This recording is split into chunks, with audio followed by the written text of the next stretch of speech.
Palumbo, and I founded Lifestyle Healing Institute here in Naples, Florida, and we manage a lot of people's symptoms with Lyme disease. And I wrote a book here called Don't Kill My Lyme, Just Get Me Better. And the whole concept behind this was that we were doing a lot of testing and realizing that most people's symptoms aren't really from Lyme disease itself, that over 95% of them were a product of something else. And so really here we look at Lyme as just another symptom, and we don't need to treat the disease, nor do we believe you have to treat the disease in order to get better.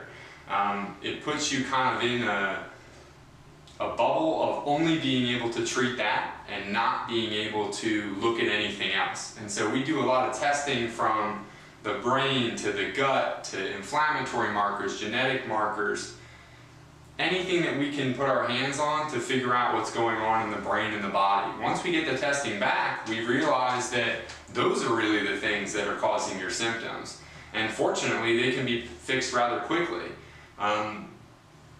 In addition to that, the detriments of going after your Lyme disease are really endless. And I've done a lot of the research on it, and we've seen it in individual people. And you'll see it here throughout the book. And so the whole section 2 here is all of the research behind everything that you'll see. But the bottom line is that you're already in a weakened state. You're already experiencing symptoms. If you weren't experiencing symptoms, you wouldn't be going to the doctor and trying to figure out what was going on. And so you're already in a weakened position with your symptoms, whether it's brain fog, anxiety, sleep, pain, GI dysfunction, whatever it is.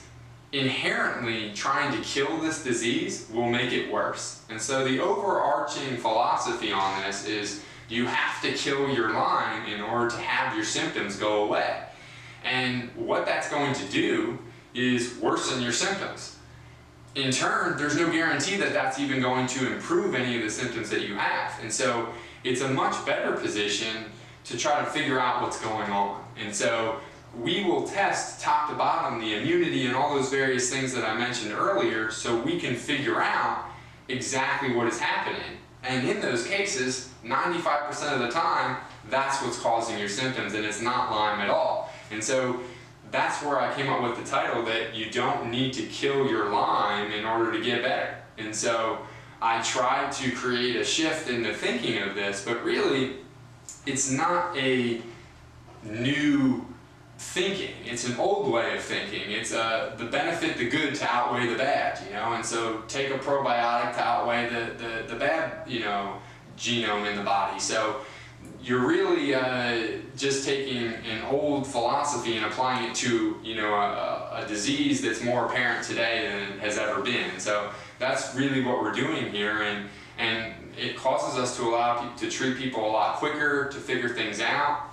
And Lyme is just something that you can wrap your arms around, and it's just an inherent nature of us as human beings, especially as, you know, living in America, that you want to grab one entity and say, if I can get rid of that, then I can move on. You know, if I can kill my Lyme disease, I can get rid of my 10 symptoms. But it really doesn't even make much sense that you can take one entity and get rid of it and have it fix 10 different symptoms. If you have a brain imbalance and then you kill your Lyme disease, why would your brain then rebalance itself? It still needs to be rebalanced. Your inflammation still needs to come down. Your toxicity still needs to come out.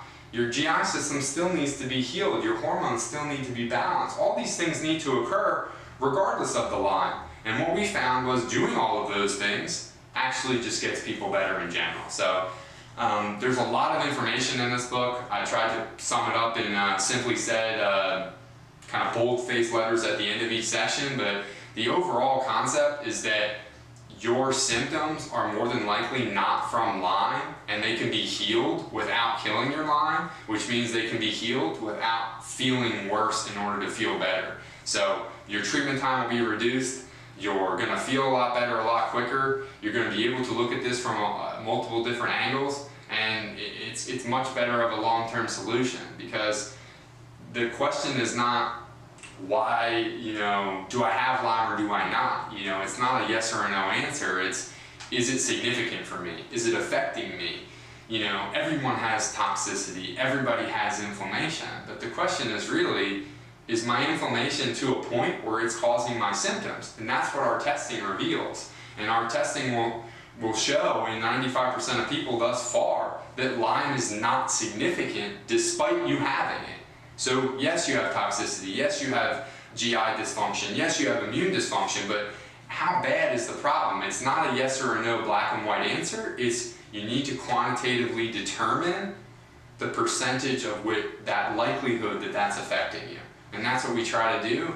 And for better or for worse, we've discovered that it's not usually Lyme disease. And so I hope that you better understand what I'm trying to come across with this book, but it has a lot of good information in it. And in some sequential videos here throughout the time, I'm going to try to give you some more information on specifics, some things you can do, some topics that I feel like come up often so you can better understand those as well, and hopefully your feedback will help me determine exactly what I need to talk about as well. So I hope you understood that, and we'll move to the next one.